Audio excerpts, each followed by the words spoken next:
they're investing dollars on getting Colgate toothbrushes in kindergartens, you know what I Yep. mean, from when kids are super young. Yeah. So they already grow up with knowing the Colgate brand. So by the Yeah. time that they're, much later on in life, Colgate is just like associated, going back to connections with toothbrush.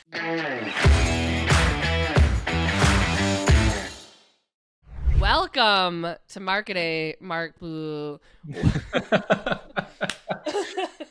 Rewind. Start over. Welcome to Marketers Talking Marketing, the podcast with the best SEO title that there is around. Today we have Silvio on. Silvio is founder of Ad Conversion and head of product innovation for Metadata. Silvio, tell the audience a little bit about you. Hello, everyone. Thank you for having me, Jess. I'm super excited to be here. A little bit about me. I am from Miami, Florida.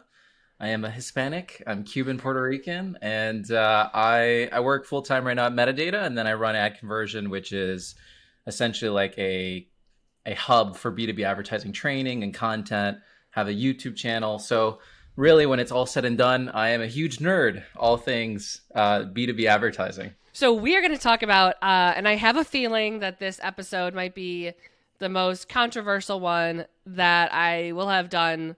Well, it's probably gonna be the first one I put out, because why not start on a bang? We're going to talk about advertising in the age of Elon Musk's Twitter and advertising on Twitter in general, because something I recently bonded over is how slept on Twitter is for a lot of advertisers. So Silvio, tell us your awakening story where you came to age in the world of Twitter advertising. Yeah, I'm late to the game. In terms of channels invested, I would say Twitter, I'm like the most junior in terms of dollars invested. And I regret not starting sooner because so essentially I'm very skeptical by nature. I'm kind of like test until proven otherwise is kind of one of my mantras. So with Twitter, I was like, okay, first thing I always do when I'm considering a channel is I just create a free ad account and I look through the ads manager and I see what are the targeting options available, what are the types of ads that they support, what's the tracking look like, right? Just kind of get a general lay of the land. So once I realized in Twitter that they have the ability to support custom audiences, they allow you to do lookalike audiences, things like this. So I was like, okay, let me give it a shot and let's just see what it costs. As far as, I know a lot of people have an opinion right now because like Elon Musk is taking over Twitter. They're like, oh, should I pull out of Twitter ads? Should I go in? I'm a big believer when everyone, what's the saying? When everybody zigs, you zag. By people leaving Twitter, that creates an opportunity, right? It's going to create a vacuum. Advertisers are pulling out. CPM prices are going to drop even lower. And they're already incredibly low as it is. So I can only imagine as things progress. But yeah, so I knew there was something to be had here, and I actually ran an experiment, and we can get into it, and it blew my mind. And now I'm definitely on the Twitter ads train. So I want to add a little background with my Twitter love. I've been on Twitter since Twitter started. I joined Twitter originally. I was like, this is stupid. Like, no one wants to hear my little thoughts. And so I deleted. And then probably like a month or two later, I got back on it because I started a podcast in college when podcasting was a newer thing and video casting wasn't even thought of yet. So I got back on Twitter and I used to run campaigns. This was in the time when you could run follower campaigns and get a follower for like 5 to 7 cents. Like it was ridiculously low. And so I would promote like my newsletter, my blog posts, because I was just putting out content at that time. And the engagement rates were 25, 30%. Click-through rates would be in the 20%, and your cost per click would still be like sub 10, 15 cents. But I recently in 2019, 2020, 2021 have been running video ads on Twitter for shorter form video. And I had one video. I still think it was a fluke. I will put a screenshot somewhere in here. I had sub-penny video completions. Sub-penny. And what I was running for videos was about infrastructure. It's not a fun, exciting topic or something that's like clickbaity that like the entire public wants to watch. It's about infrastructure and boring parts of infrastructure. Infrastructure is amazing. What are you talking about, Jess? I mean, love that stuff. Listen, it's really loved by a really specific audience. But even, as much as last year, like running these 30-second videos, getting video completions that are around a quarter a piece, it's just ridiculous. It's ridiculous how good performance is. And so many companies don't even think about Twitter. They think that Twitter is like, it's dead. Right? Twitter being dead is the new Google Plus being dead. It took them 10 years to die. But yeah, but you're okay. Tell us about your experiment, because your experiment got great results. Yeah, so the whole idea behind the experiment was to promote my newsletter and to drive registrations to my newsletter. So my newsletter is comprised of B2B marketers. So that's the ICP that I was going after. And at first, at the time, Twitter had website visits as like their primary objective to drive conversions. They recently rolled out conversions as a new campaign objective. But actually, what I realized was it was already always there. They just made it more visible because when I ran my experiment under website visits, they had different optimization goals underneath. And it was site visits, Okay. link clicks, and conversions. And when I went to go check again when they made the new conversion objective, I was like, oh, Yeah. this is awesome. This is a new thing. And then I realized I went back to website visits and the conversion one was no longer there. It's like, oh, okay. It wasn't actually new. They just made it more visible. Yeah. So basically, what I did was I tested all three optimization goals: web visits, link clicks, and conversions, driving people to my newsletter. And I was testing meme ads because I know memes work really well on Twitter organically, Yeah. natively. And I wanted to take that same best practice and use it on an ad. And a lot of people forget that. They think you have to put your advertiser hat on and it's like different from your organic content hat on. It's like, no, no, no, Yeah. people are people. You take the same best practices of what works on the channel and you just guarantee distribution through your ads, you know? I used to work with a lot of publishers, and this was in like the early 2010s of social media. I feel so old as I start talking about the good old days, but I would work with these publishers and they would want to promote their poor performing content so it gets more eyes. Why? Because someone wrote that and they love that content. You know, some poor editors, and they're saying, I really thought this was going to be a banger, and Facebook hates it. So they'd want to promote this content that wasn't performing well to get more eyes, to like give it a chance to perform. It's like, no, take your top performing organic content. If it's doing well organically, it's going to do even better paid. So why are you trying to almost supplement this stuff that's shit? Take your top performing stuff, boost it to get to a broader reached audience. That's what's going to get you more traction down the road. What memes are you using? Did you find any meme genre work the best, or Yeah. are there genres So of memes? I don't even know. I just honestly, it was total time invested to creating these ads for this initial test was probably 30 minutes. You know, Nice. it was relatively quick. I think that's another thing too. People tend to overthink. Just get it out there, right? Polish it up and just get some data behind it. And to your earlier point about people trying to give poor performing content a chance, I recently heard this saying, and I think it's so true for what we're speaking about, which is you have to kill your darlings. You know that phrase. You have to. You can't be Yeah. married to your opinions. You know, at the end of the day, it's not about you. It's about the audience, the receiver, and what resonates with them. And there's nothing more sad than people who make amazing content. The flip side of that is they make great content and nobody sees it because they haven't built up the organic Yeah. following yet, right? So they put all this, and at the end of the day, nothing's free, right? You're either paying with money or time. Yeah. So they put all this time in to create this content. No one sees it, and it's just a shame, right? So with ads, especially on the cost of Twitter ads, you can guarantee that distribution and make sure it gets seen.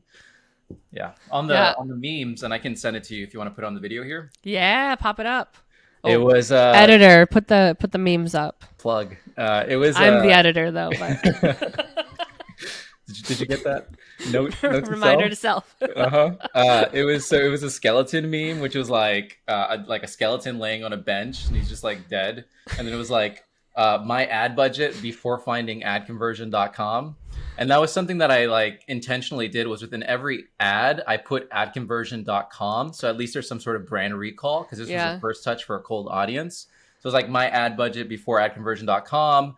Another one was Gandalf and he was like looking into the distance.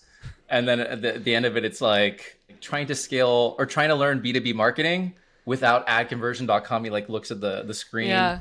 And then the final one was actually a suggestion from you, which was the Home Alone ad. Yes. And that one was Winner. that one actually it's this is also another thing too. Like you need to give things time and let things accrue data.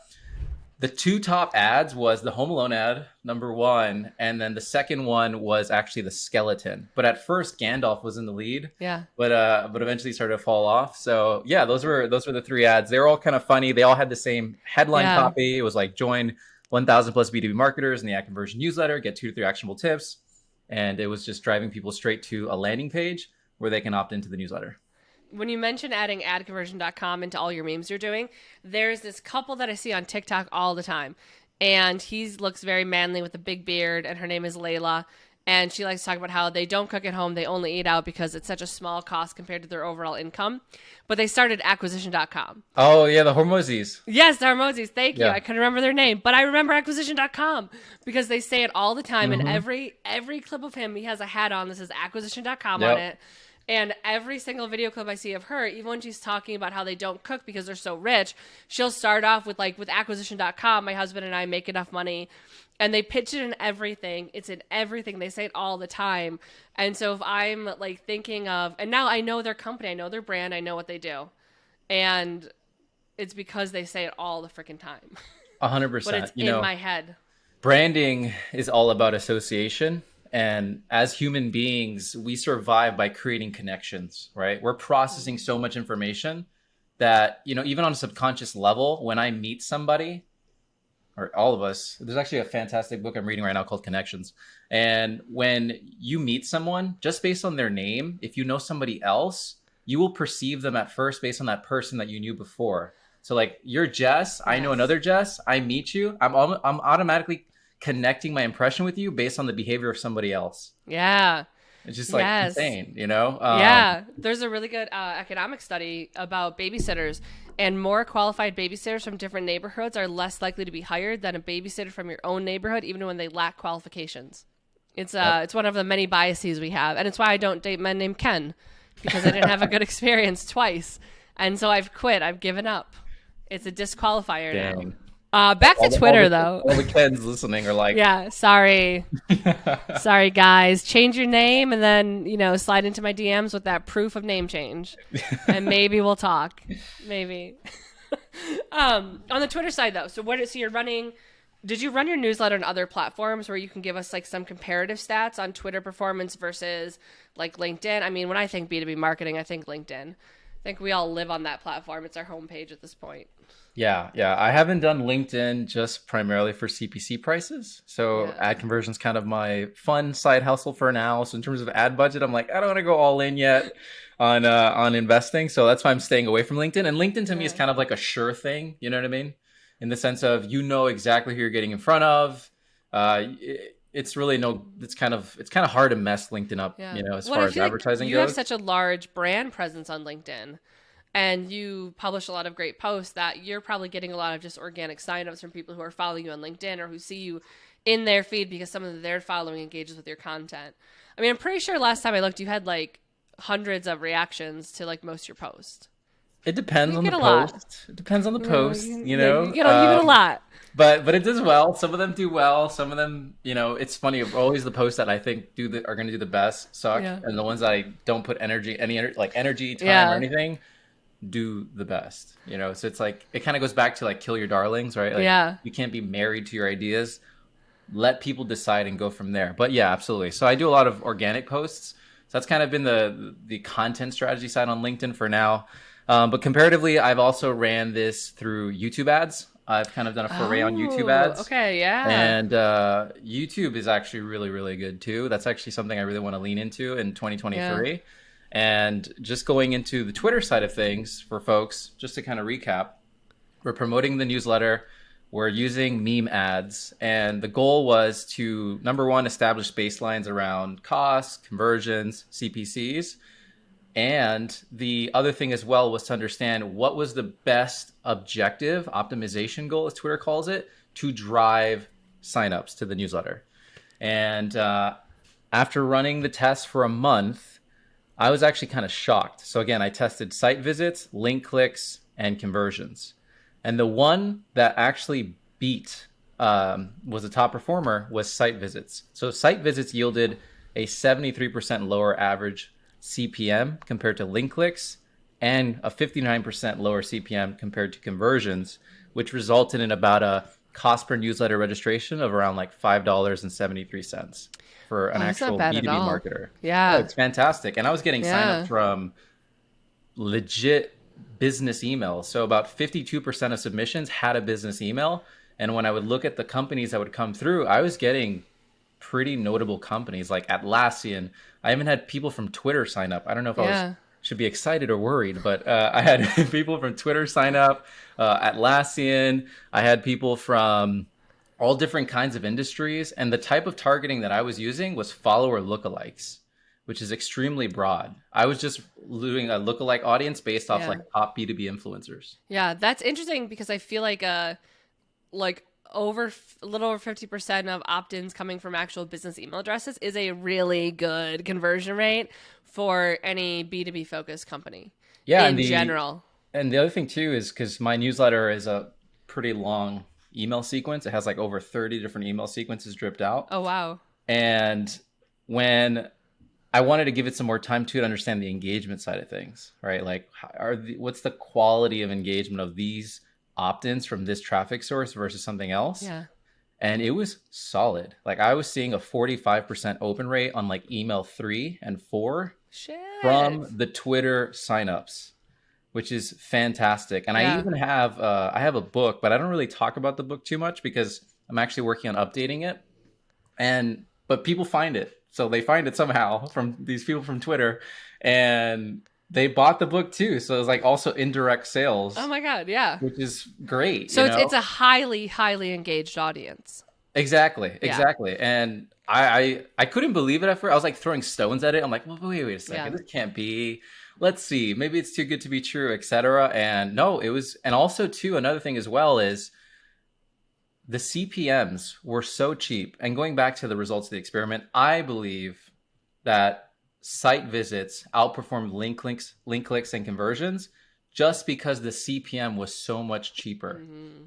not because of the conversion rate of the objective. Yeah. And were you using like an auto bidding for like I was using CPM or AutoBid for all of CPC? them. Okay. I mean, my average Yeah. CPM, I can pull it up. I think it was like less than $2. Shit. Send a It was screenshot. a It's dollar 51. Yeah, it's crazy. I feel like Twitter, yeah, Twitter is one of my favorite platforms. Have you ever run Quora ads? Yes, I have. Would you have opinions on Quora ads? Have you tried this for your newsletter? I haven't tried it for the newsletter. It's on my list. That and Yeah. Reddit, but I Yeah, have Reddit ran it terrifies for me. why?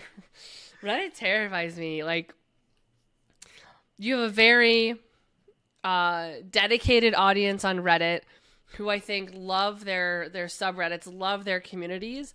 And as a brand coming in, I think it's similar to when you're going into an open source community where you need to have a lot of like respect and reverence for what's there. Hmm. And I have seen so many, like, there's a reason when you advertise on Reddit that they disable comments by default. I've seen so many brands come in and I think do it wrong, where they come in with an obvious goal to monetize and just get like destroyed. And so Reddit scares me. I have not been destroyed on Reddit. I've done some advertising on it. It performed okay.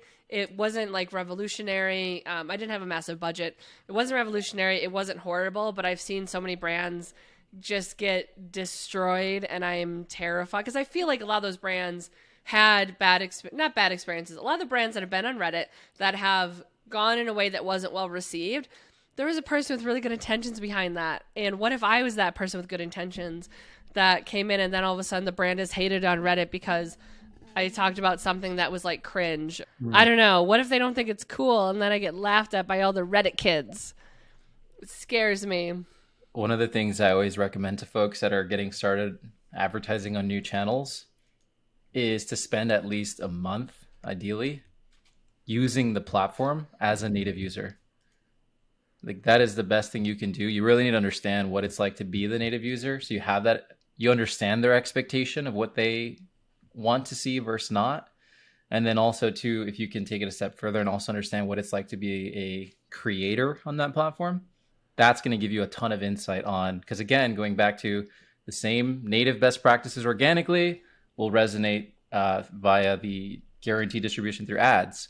So to mitigate your potential risk of people laughing at you and things not working out, I highly recommend if you guys are serious about trying some new channels. Like for example, I tried TikTok ads too earlier this year to promote my newsletter. That did really good as well. I ran an experiment. I was like, can you actually reach B2B buyers on TikTok? That was like the whole question that I was trying to solve for. I can actually get into that if you want on the how I set that experiment up. Oh yeah. But the first thing I did before I actually started to run ads on TikTok was I spent a month obsessing on TikTok. It was actually kind of bad. I almost got addicted, which is caveat. Anything in excess can be bad. But I was watching YouTube videos on like how to create content on TikTok. Like I was like, if I was going to be a creator on this platform, I actually filmed a couple of TikToks and I put it on there. I understood what is it like to use the layout, the UI. I really got into it. So when I went to actually create an ad, I had all this context in mind, right? Yeah. Which is going to allow you that advantage. Yeah, let's talk TikTok advertising in a second episode, because there's a guy on there that just will flame advertisers who don't customize their thumbnail, who use like the generic like bullhorn and stuff. So, but TikTok I think is another great essentially, I think the moral of the story is all these companies will look at the traditional LinkedIn, Facebook. Somebody the other day told me Instagram can't be used for B2B. I was like, you're sadly mistaken.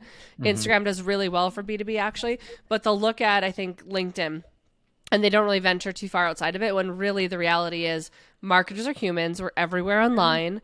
We are probably everywhere more than any other demographic you're trying to target is, ICP online is. And go to where your person is. Go to where they're hanging out. Go find them. Get off LinkedIn. Advertise on other platforms than LinkedIn. LinkedIn, don't hate me for saying that. But especially now with the market being down and whatnot, you have to obviously be more efficient in terms of the things that you are doing, but also finding new opportunities is key, right? If you can find additional distribution channels to like CPM on Twitter, $2, insane.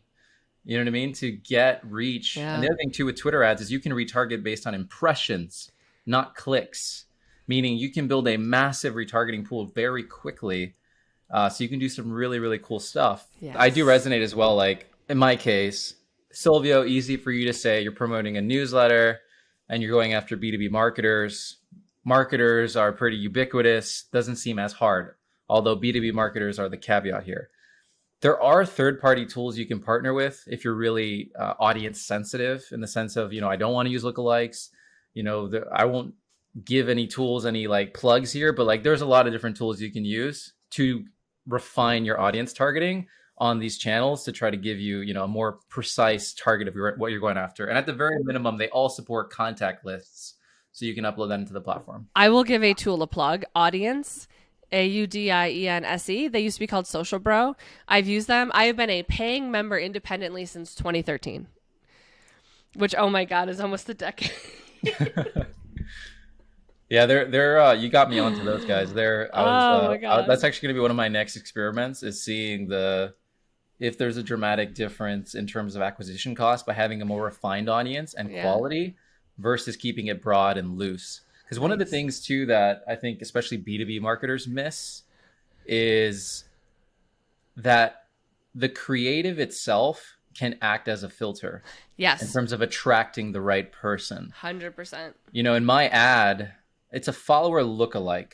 Yes, I'm doing that follower lookalike based on B2B creators, but it's not going to be 100% accurate, right? I'm going to get in front of people who are not B2B marketers.